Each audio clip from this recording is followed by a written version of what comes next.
ছোড়া এই আবার আবার হাত ছেড়ে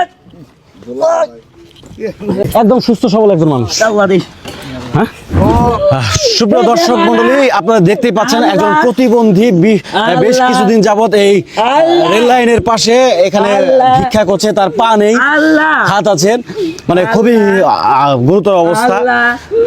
আজকে আমরা এই জিনিসটা জানার চেষ্টা করবো যে আদৌ কি তিনি প্রতিবন্ধী কি না, এই জিনিসটা আপনাদের সামনে উন্মোচন করব। যদি সত্যিকারে উনি প্রতিবন্ধী হয়ে থাকেন তাহলে আমাদের সংগঠন থেকে তারা কিছু আমরা হেল্প করবো, যেন একটা কর্ম করে খেতে পারে। ভাই ভাই হ্যালো ভাই দাদা, এই তোমার বাসা কোথায়? বাসা নাম দিই না। হ্যাঁ আমরা একটা সংগঠন থেকে আসছি, তোমার ভিডিও বানাইতেছি। যদি হ্যাঁ শোনো শোনো শোনো শোনো, আমরা তোমার একটা কর্মের ব্যবস্থা করে দিব, তুমি আর তোমার ভিক্ষা করে খাওয়া লাগবে। হ্যাঁ এই আরে কই যাও, দাঁড়াও না। আরে এই আমি যদি সবাই আছেন না, এদের যদি ওনার যদি পা থাকে আমি তার পাটা চেক করব। যদি পা না থাকে, সত্যিকারে যদি উনি প্রতিবন্ধী হয়ে থাকে, তাহলে তারে আমরা একটা কর্মের ব্যবস্থা করে দেবো আমাদের সংগঠন থেকে। আপনারা কি খুশি না?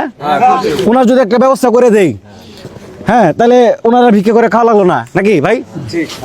হ্যাঁ না না আমার লাগবে কেন? ভালো কথা বলছি না?